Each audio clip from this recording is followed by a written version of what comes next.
1 Şubat 1959 gecesi genç mühendislik öğrencileri ve deneyimli dağcılardan oluşan bir ekip Kuzey Ural'da bir dağın yamacına kamp kurdu. Hava kapanmıştı, görüş düşmüştü. Dağın üstüne ağır bir sessizlik çökmüştü. Ekip bunun zor ama geçici bir gece olacağını düşündü. Ama gece ilerledikçe olanlar bu olayı sıradan bir dağ faciası olmaktan çıkardı. Hanımlar beyler, kanalıma hoş geldiniz. Ben Boran Karadeniz. Bugün sizlere aradan geçen onca yıla rağmen karanlığı dağılmayan bir dağ vakasını anlatacağım. Bugün buraya Dyatlov geçidi diyoruz. Bu ad grubun lideri Igor Dyatlov'dan geliyor. Ama da bu olaydan çok önce biliniyordu. Bölgede yaşayan Mansi halkı buraya Kolat Siyahel diyordu. Bu adın Türkçe'ye en yakın karşılığı Ölü Dağ. Mansi halkı için dağlar sadece taş ve kardan ibaret değildi. Bazı dağlar geçit verirdi, av verirdi, hayatı kolaylaştırırdı. Bazı dağlar ise baştan beri tekin sayılmazdı. Polatsyal böyle bir yerdi. Bölgedeki anlatılara göre bu dağın havası bir anda sertleşirdi. Yön duygusunu bozardı. İçine gireni de kolay kolay bırakmazdı. Mansi anlatılarında karanlık bir bölüm daha var. Sorinay adına sunulan kurbanlardan söz ediliyor. Bu hikayelerde hep aynı sayı geçiyor. 9. Bunun belgeyle kanıtlanmış bir tarafı yok. Ama olayın üstündeki uğursuz havayı büyüten başlıklardan birisi de tam olarak bu. Ekibin hedeflerinden birisi olan Oterten için de yerli dilde oraya gitme anlamına yakın bir yorum yapıldı. Bunun tam karşılığının ne olduğu tartışmalı. Ama olaydan sonra bu ayrıntı çok daha fazla konuşulmaya başlandı. Olaydan sonra Mansi avcıları da sorgulandı. Bir süre şüphe altında kaldılar. Ama olay yerinde saldırıya işaret eden herhangi bir iz yoktu. Çadır içeriden kesilmişti, eşyalar yerindeydi. Karda kalan izler de grubun kendisine aitti. Bu yüzden şüphe zamanla dağıldı. Ama geriye aynı soru kaldı. Dağın huyunu en iyi bilen insanlar neden yıllarca bu bölge için aynı tedirgin dili kullandı? Grubun başında Igor Dyatlov vardı. Yanında ise Zina Kolmogorova, Rüstem Salobodin, Ludmila Dubinina, Georgi Krovoshenko, Yuri Doroshenko, Alexander Kolovetov, Nikolay Tobobrinyol ve Semyon Zolotaryov vardı. Yolculuk aslında 10 kişi başlamıştı. Ama Yuri Yudin sağlık sorunları yüzünden en başta geri dönmek zorunda kaldı. Bu nedenle bu trajediden sadece sağ çıkan isim Yuri Yudin olmuştu. Bu ekip asla ama asla acemi değildi. Evet, gittikleri rota çok zordu. Ama bu rota rastgele seçilmemişti. Günlükler, fotoğraflar ve notlar bize düzenli, moralli ve hazırlıklı bir grup olduğunu gösteriyor. Yol boyunca şakalaşıyorlar, not tutuyorlar, havayı takip ediyorlar. Fotoğraflarda telaş değil, alışkanlık görülüyor. Yani karşımızda ne yaptığını bilen bir ekip var. 31 Ocak'ta orman hattına yakın bir yere erzak bıraktılar. Tekrardan döndüklerinde bu erzağı kullanmak için bunu bıraktılar. Ertesi gün ise yeniden yola çıktılar. Ama 1 Şubat'ta hava iyice sertleşti. Görüş düştü, rüzgar artmaya başladı. Kar zemini tamamen örtmüştü. Beyazlık arttıkça yön duygusu zayıflamaya başladı. Ekip de hafifçe rotadan çıktı. Aşağı inip ağaçların korumasına dönmek de iyi bir seçim olabilirdi. Ama ekip geceyi yamacın üstünde geçirmeyi tercih etti. Büyük ihtimalle sabah havanın açacağını düşündüler. Ama o an için bu karar zor ama yönetilebilir gibi gözüküyordu. Ekipten bir süre haber gelmeyince büyük bir panik yaşanmadı. Çünkü böyle kış rotalarında gecikme oldukça olağandı. Ama günler uzadıkça endişe de büyümeye başlamıştı. Arama çalışmaları 20 Şubat'ta başladı. 26 Şubat'ta ise çadırı bulundu. Yamacın üzerindeki çadır yarıya kadar kara gömülmüştü. İçeride botlar vardı, kalın giysiler vardı, yiyecekler, kameralar, para ve kişisel eşyalar da yerindeydi. Kamp düzeni tamamen dağılmamıştı. Kavga izi de yoktu. Her şey insanların bir anda dışarı çıktığını gösteriyordu. En sarsıcı ayrıntı ise kumaştaki kesiklerdi. Çadır içeriden açılmıştı. Yani içeridekiler kapıya gitmek yerine bıçakla bezi yarıp dışarı çıkmıştı. Bu da çok önemli bir şeyi gösteriyordu. Oradakiler birkaç saniye bile bekleyemeyecek kadar büyük bir korkuya kapılmışlardı. Çadırı bulan isimlerden birisi Mihail Sharavin. Mihail Sharavin yıllar sonra o manzaraya baktığında tek bir şey düşündüğünü söyledi. Ona göre içeridekiler çok büyük bir panikle dışarı çıkmıştı. İşte dosyanın kalbi de tam olarak burada atıyor. Çünkü deneyimli dağcılar -30'lara inen bir gecede neden ayakkabılarını bile giymeden dışarı koştu? Neden en temel hayatta kalma eşyalarını geride bıraktılar? Ve onları birkaç saniye içerisinde buna zorlayan ilk şey neydi? Çadırdan çıkan ayak izleri yamaçtan aşağıya doğru gidiyordu. İzler düzensizdi ama tamamen dağılmış da değildi. Bu da grubun aşağıdaki ağaçlık ve daha korunaklı bölgeye inmeye çalıştığını gösteriyordu. Orman hattındaki büyük sedir ağacının altında ilk iki beden bulundu. Yuri Doroshenko ve Georgi Krivoshenko. Yanlarında sönmüş bir ateşin kalıntısı vardı. Üzerlerinde ise çok az giysi vardı. Bazı kıyafet parçalarının sökülmüş olması grubun bir noktada giysileri paylaşmaya çalıştığını düşündürdü. Ağacın dallarındaki kırıklar içlerinden birinin yukarı tırmandığını gösteriyordu. Belki çadıra bakmak istedi, belki de yön bulmaya çalıştı. Ama bu ayrıntı bile grubun ne kadar zor durumda kaldığını gösteriyordu. Daha sonra çadırla sedir ağacı arasındaki hatta 3 kişi daha bulundu. Igor Dyatlov, Zina Kolmogorova ve Rustem Slobodin. Bedenlerin konumu bu 3 kişinin tekrar kampa dönmeye çalıştığını düşündürüyor. Slobodin'in kafatasında küçük bir çatlak vardı. Ama ilk 5 kişi için gelen sonuç hipotermiydi. Yani aşırı soğuk. Ama bu sonuç dosyayı kapatmadı. Çünkü asıl soru hala ortadaydı. Eğer onları öldüren şey soğuksa onları o soğun ortasına süren ilk tehlike neydi? Kalan 4 kişi haftalar boyunca bulunamadı. Mayıs ayında karlar çekilmeye başlayınca dere yatağına yakın bir noktada son bedenlere ulaşıldı. İşte dosyanın tonu tam olarak da burada değişiyor. Çünkü bu 4 kişinin yaraları olayın başka bir yüzünü gösteriyordu. Kolay Thibaut Bironyol'un kafatasında ağır bir kırık vardı. Semyon Zolotaryov ile Ludmila Dubina'nın göğüs kafeslerinde ciddi ezilmeler görüldü.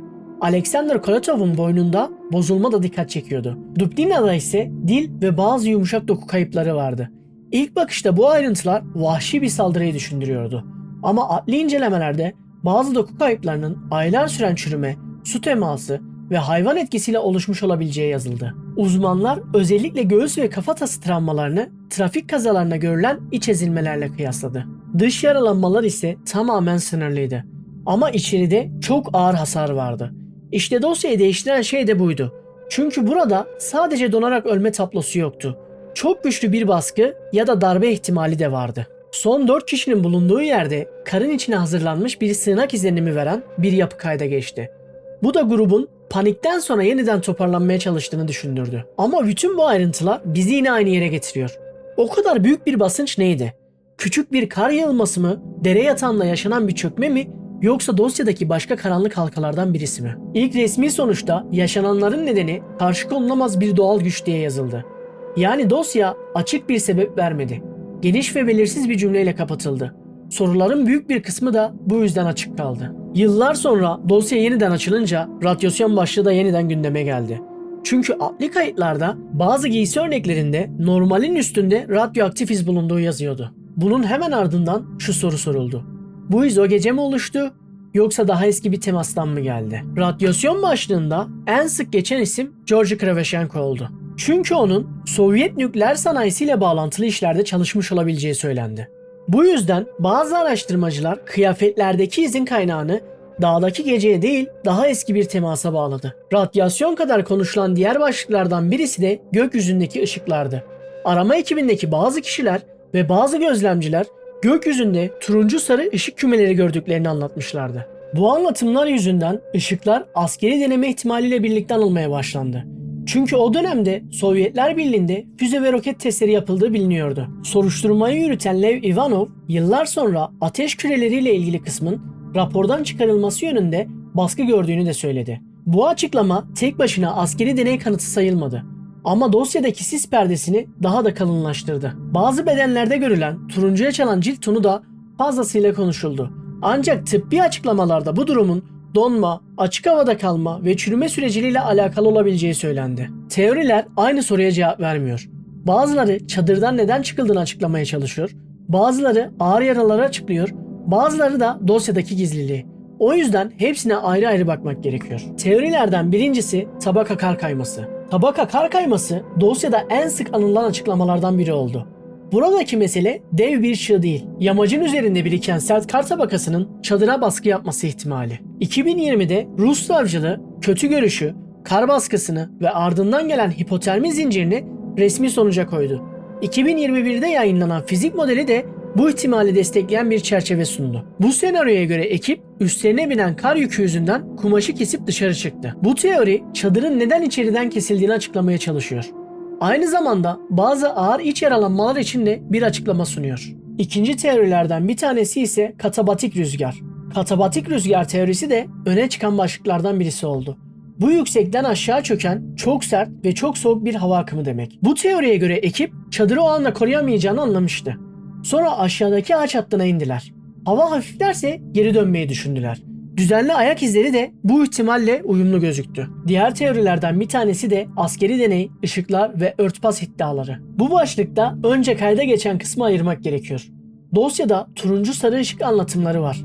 Lev Ivanov da ateş küreleriyle ilgili kısmın rapordan çıkarılması yönünde baskı gördüğünü söylemişti. Bunun ardından askeri deney ve örtbas ihtimali de daha çok konuşulmaya başlandı. Ama bunu kesinleştiren açık bir kamu belgesi ortaya çıkmadı. Dördüncü teori ise radyasyon izleriydi. Radyasyon izlerinde iki ayrı nokta var. Birincisi ölçümün gerçekten kayda geçmiş olması. İkincisi ise bu ölçümün neden bulunduğu sorusu. Kravchenko'nun adı tam da bu yüzden ön plana çıkıyordu. Çünkü geçmişi bu izin daha eski bir temastan gelmiş olabileceği ihtimalini güçlendiriyordu. Beşinci teori oldukça ilgi çekici. Zalatoryuf düğümü ve DNA meselesi. DNA başlığı olay gecesinden çok yıllar sonra büyüyen bir düğümdü. Burada tartışılan şey ölüm şekli değildi. Mezarda gerçekten kimin yattığı sorusuydu. İlk DNA incelemesinde aileyle beklenen akrabalık sonucunun çıkmadığı açıklandı. Bu yüzden mezardaki kişinin Zolotoryov olmayabileceği iddiası büyüdü. Daha sonra yapılan ikinci incelemede anne hattı üzerinden akrabalıkla uyumlu bir sonuç açıklandı. Böylece konu kapandı. Ama ilk iddia kadar net de kalmadı. Şimdi geldik 6. ve en son teoriye. Zehirli mantar teorisi.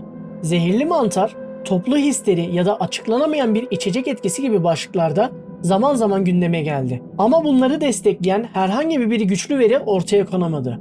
Bugün dosyada en çok konuşulan başlıklar kar baskısı, sert hava koşulları, ışık gözlemleri, radyasyon izi ve örtbas iddiaları oldu.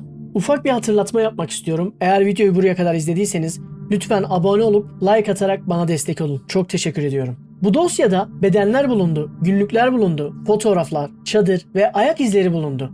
Ama buna rağmen olayın son halkası net bir biçimde kurulamadı. Doğa koşulları, yerel anlatılar, ışık gözlemleri ve eksik evrak tartışmaları da aynı dosyada yan yana duruyor. Bu yüzden Dyatlov Gecesi hem gerçek bir vaka gibi hem de karanlığını koruyan bir hikaye gibi geliyor. Ve sonunda yine aynı noktaya geliyoruz. O gece ekibi çadırdan dışarı atan ilk korku neydi? Son 4 kişinin iç kırıklarını oluşturan asıl kuvvet neydi? Radyasyon izleri gerçekten nereden geldi? Gökyüzündeki ışıklar neydi? Ve neden dosyanın bazı köşeleri bunca yıl geçmesine rağmen hala puslu bir şekilde duruyor? Dosya bugün de tam anlamıyla kapanmış değil. O dağın yamacında yaşananlar aradan geçen onca yıla rağmen hala tartışılıyor. Çünkü bu ölümlerin ardında kalan çok fazla cevaplanmamış soru var. Siz bu olay hakkında ne düşünüyorsunuz? Size en yakın gelen açıklama hangisi? Kar baskısı mı? Askeri bir örtbas mı? Yoksa hepsinden biraz mı? Yorumlarda buluşalım. Videoyu buraya kadar izlediğiniz için hepinize çok teşekkür ediyorum. Eğer çıktığım bu yolculukta beni yalnız bırakmak istemiyorsanız ve videoların devamı gelsin istiyorsanız kanala abone olabilir ve videolarıma like atabilirsiniz. Kendinize çok iyi bakın, esen kalın, sağlıklı kalın.